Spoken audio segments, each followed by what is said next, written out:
স্বাগতম দর্শক বন্ধুরা। আজ 9 আগস্ট 2026 রবিবার সকাল। আজকের ভিডিওতে যা যা থাকছে এক নজরে আগে একটু দেখে নিন। ইরানে যে খেলা ব্যর্থ হয়েছিল সেই খেলাই এবার শুরু কিউবায়। সিআইএর গোপন টাস্ক ফোর্স নিয়ে সামনে এলো বড় খবর। জো বাইডেনকে নিয়ে এলো ভীষণ খারাপ খবর। ছেলে হান্টার জানালেন ক্যান্সার এখন হাড় পর্যন্ত পৌঁছে গেছে। সংঘাত থামানোর মেজাজে নেই ইরান। হরমুজ নিয়ে আমেরিকার সামনে খাড়া করে দিল শর্তের নতুন পাহাড়। ইরানের সর্বোচ্চ নেতার দপ্তর থেকে সরাসরি বার্তা। বিদেশি সেনাকে বলা হলো ব্যাগপত্র গুটিয়ে এই অঞ্চল ছাড়ুন। আর ওমান সাগরে আগুনের গোলা হয়ে গেল আরও একটা জাহাজ। আর এদিকে লোহিত সাগরে হুতিদের ক্ষেপণাস্ত্র হামলা। শিরোনামগুলো যতটা ভারী ছিল, ভিতরের খবরগুলো তার চেয়েও ভারী। তাই শেষ পর্যন্ত অবশ্যই সঙ্গে থাকুন। তাহলে চলুন শুরু করা যাক একেবারে প্রথম খবর দিয়ে।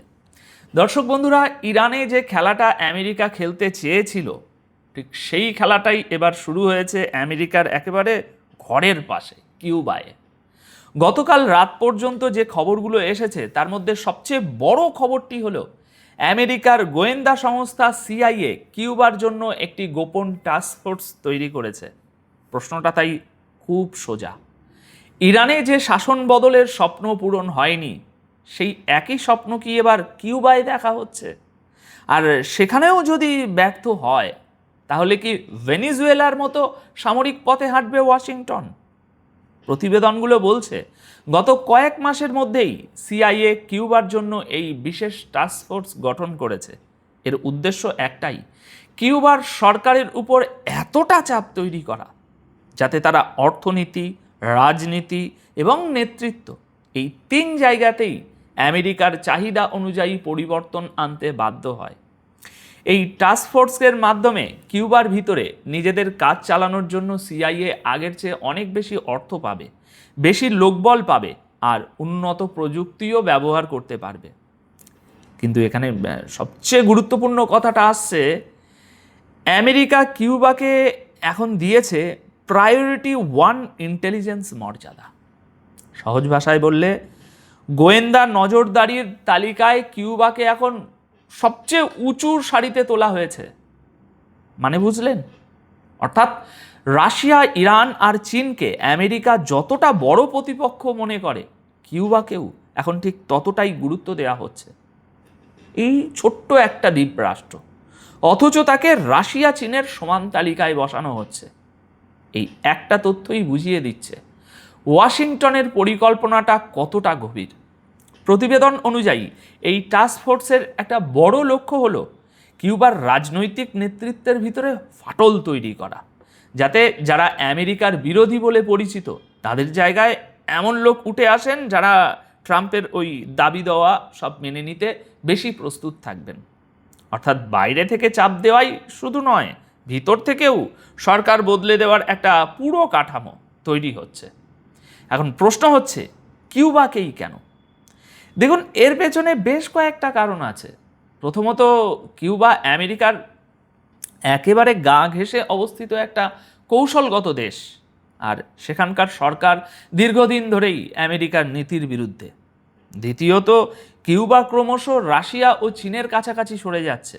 এখন নিজেদের দোরগোড়ায় প্রতিদ্বন্দ্বী শক্তির উপস্থিতি আমেরিকা তো কোনোদিনই পছন্দ করে না, তাই না? গোটা গোলমালের শিকড় আসলে এখানেই। আর তৃতীয় কারণটা নিছক রাজনীতি নয়, স্বার্থ। কিউবার ভৌগোলিক অবস্থান, পর্যটন, প্রাকৃতিক সম্পদ আর আঞ্চলিক বাণিজ্য, এই সব কিছুর মধ্যে আমেরিকার জন্য অনেক বড় অর্থনৈতিক ও কৌশলগত লাভ লুকিয়ে আছে। তাই ব্যাপারটা শুধু গণতন্ত্র বা রাজনীতির নয়, ব্যাপারটা নিজের আশেপাশের এলাকায় নিয়ন্ত্রণ ধরে রাখার আর সেখান থেকে অর্থনৈতিক ফায়দা তোলার। লক্ষ্য করে দেখবেন, যেখানে সম্পদ আছে সেখানেই আমেরিকার আগ্রহ। ইরাকে তেল ছিল, সোনা ছিল, আরব দেশগুলোতেও তেল আছে, কিন্তু সুদান বা সোমালিয়ায় গিয়ে কেউ শাসন বদলের কথা বলে না। দর্শক বন্ধুরা, এবার চোখ ঘোরানো যাক আমেরিকার ভিতরের একটা খবরে। গাজার যুদ্ধ যখন শুরু হয়েছিল তখন আমেরিকায় প্রেসিডেন্ট কে ছিলেন? প্রেসিডেন্ট ছিলেন জো বাইডেন। সেই জো বাইডেনকে নিয়ে খুব খারাপ একটা খবর এসেছে আজ।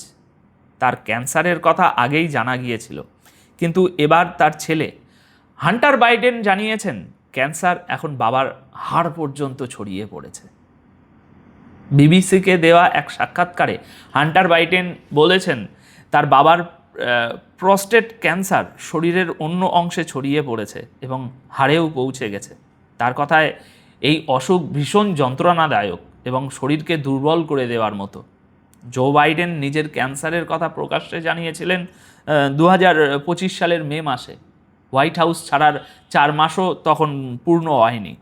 আর মনে রাখবেন, এখানে গাজার যুদ্ধের সময় ইসরায়েলকে অস্ত্র সরবরাহ করার কারণে প্রেসিডেন্ট থাকাকালীন বাইডেন সাহেবকে লাগাতার সমালোচনার মুখে পড়তে হয়েছিল। ট্রাম্পের নির্বাচনী জয় আর তারপর নিজের অসুস্থতার খবর, এই নিয়ে দ্বিতীয়বার তিনি আবার বিশ্বের নজরে চলে এলেন। দর্শক বন্ধুরা, এবার আসা যাক আজকের সবচেয়ে গুরুত্বপূর্ণ জায়গায়, ইরান। দর্শক বন্ধুরা, এই মুহূর্তে যা পরিস্থিতি তাতে মনে হচ্ছে ইরানের আইআরজিসি আমেরিকার সঙ্গে এই সংঘাত থামানোর মেজাজে একেবারেই নেই। হরমুজ প্রণালী খোলা নিয়ে ইরান তাদের শর্তগুলো আরও পরিষ্কার করে দিয়েছে। শর্ত বললে কম বলা হয়, এ যেন শর্তের পাহাড়। গতকাল 8ই আগস্ট সন্ধ্যায় আইআরজিসির মুখপাত্র সর্দার মেহেবি বলেছেন, আমেরিকা যখন ইরানের সমস্ত শর্ত পুরোপুরি মেনে নেবে ঠিক তখনই হরমুজ প্রণালী খুলে দেয়া হবে। পুরোপুরি, এই শব্দটার উপর তিনি জোর দিয়েছেন। আর একটা কথা তিনি খুব স্পষ্ট করে বলেছেন, হরমুজ খোলার সিদ্ধান্তের সঙ্গে ওমানের সঙ্গে চলা আলোচনার কোনো সম্পর্ক নেই। এর জন্য ইরানের নিজস্ব আলাদা ব্যবস্থা আছে, আলাদা শর্ত আছে। অর্থাৎ ওমানের সঙ্গে কথা এক জিনিস, আর আমেরিকার সঙ্গে দর কষাকষি সম্পূর্ণ আলাদা জিনিস। মেহবি আরও বলেছেন, ইরানের কাছে হরমুজ প্রণালী শুধু একটা বাণিজ্যিক জলপথ নয়, এটা তাদের ভৌগোলিক এবং কৌশলগত শক্তির একটা বড় অংশ। আইআরজিসির বক্তব্য অনুযায়ী, ভালো করে শুনবেন এই কথাগুলো, যতদিন না আমেরিকা ইরানের শর্ত পুরোপুরি মেনে নিচ্ছে এবং আঞ্চলিক বিষয়ে নাক গলানো বন্ধ করছে, ততদিন হরমুজ খোলার প্রশ্নই ওঠে না। দেখুন, এখানে একটা বিষয় বুঝতে হবে, ইরান কার্যত বলছে বল এখন আর আমাদের কোর্টে নেই, আমরা আমাদের শর্ত টেবিলে রেখে দিয়েছি, এবার আপনারা সিদ্ধান্ত নিন। আর আমেরিকার অবস্থান ঠিক এর উল্টো, তারা বলছে আগে আমাদের শর্ত মানো, তারপর দেখা যাবে। এখন এই দুই পক্ষই যদি একই কথায় অনড় থাকে, তাহলে সংঘাত মেটার কোনো লক্ষণ আপাতত দেখা যাচ্ছে না, বরং পরিস্থিতি আরও বেশি খারাপ হওয়ার আশঙ্কাই বেশি।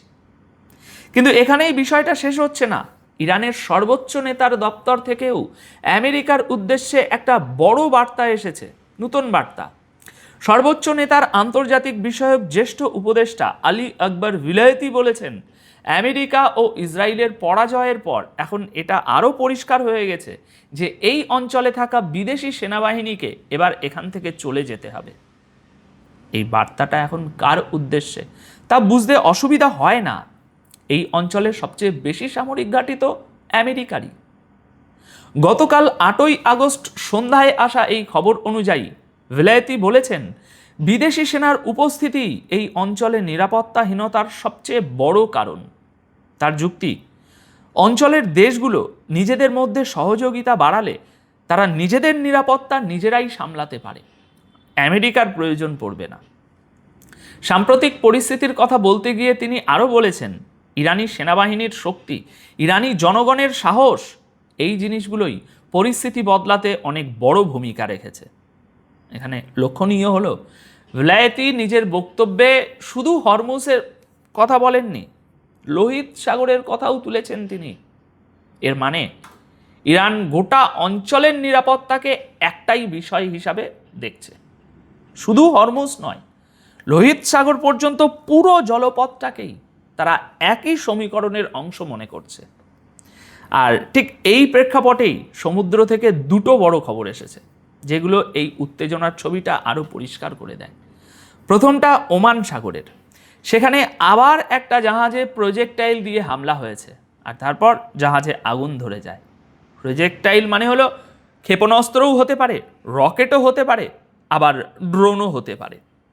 ব্রিটেনের সামুদ্রিক সংস্থা UKMTO গতকাল 8ই আগস্ট সন্ধ্যা মোটামুটি ওই আপনার 7টা নাগাদ জানিয়েছে, ওমানের খাসাব থেকে প্রায় 18 নটিক্যাল মাইল পূর্বে একটি জাহাজকে অজ্ঞাত প্রজেক্টাইল দিয়ে নিশানা করা হয়। এরপরই জাহাজে আগুন ছড়িয়ে পড়ে। প্রতিবেদন অনুযায়ী আগুন পরে নিয়ন্ত্রণে আনা গেছে এবং জাহাজের পুরো কর্মীদল নিরাপদ আছে। UKMTO আরও জানিয়েছে, এই ঘটনায় সমুদ্রে কোনো পরিবেশগত ক্ষতির যে খবর সেসব কোনো কিছু পাওয়া যায়নি, মোটামুটি সব ঠিক আছে।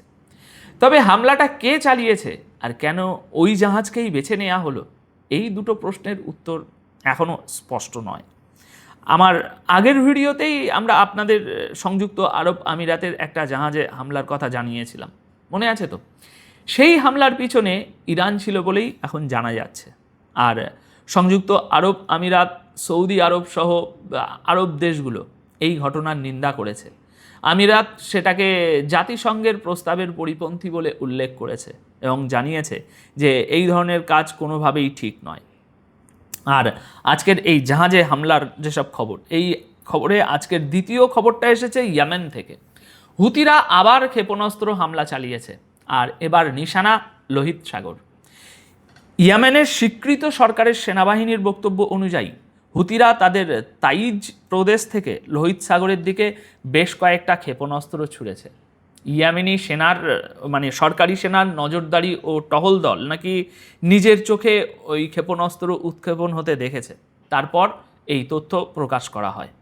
এই ক্ষেপণাস্ত্রগুলোর এখন লক্ষ্য ঠিক কী ছিল আর তাতে কতটা ক্ষয়ক্ষতি হয়েছে কোনো জাহাজ না কিছু, সে বিষয়ে এখনও কোনো তথ্য নেই। তাই এবার মানচিত্রটা একবার ভাবুন, একদিকে ওমান আর ইরানের দিকে জাহাজে হামলা হচ্ছে, আর অন্যদিকে এই তো শুনলেন ইয়েমেনের দিক থেকেও লোহিত সাগরে এরকমভাবে ক্ষেপণাস্ত্র ছোড়া হচ্ছে।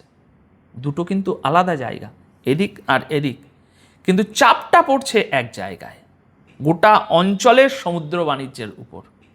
আর পরিস্থিতি এভাবে চলতে থাকলে দুটো সম্ভাবনা তৈরি হয়। এক, দুপক্ষের কেউ একজন শর্তে নমনীয় হয়ে আলোচনার পথ খুলবে। আর দুই, এই টানাপোড়েন আরও দীর্ঘ হবে, সমুদ্রপথে হামলার ঘটনা আরও বাড়বে। সব কিছু নির্ভর করছে একটাই প্রশ্নের উপর, যে কে আগে পিছু হটবে। এবং এখন দুপক্ষের কেউই পিছু হাঁটার ইঙ্গিত নেই।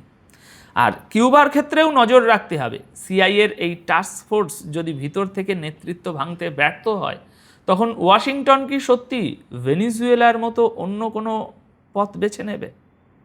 এখনই নিশ্চিতভাবে বলা কঠিন, তবে এটুকু বোঝা যাচ্ছে কিউবাকে নিয়ে আমেরিকার পরিকল্পনার শুধু এখন কাগজে সীমাবদ্ধ নেই।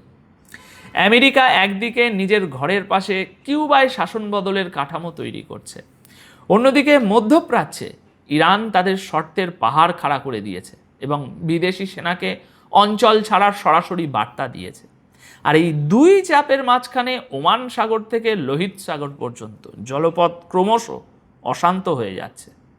এবার আপনাদের কাছে আমার প্রশ্ন, ইরানে যে শাসন বদলের চেষ্টা সফল হয়নি, কিউবায় সেই একই কৌশল কি সফল হবে, নাকি নিজের ঘরের পাশেই আমেরিকা আর একটা দীর্ঘ সংঘাতের বীজ বুনে ফেলবে?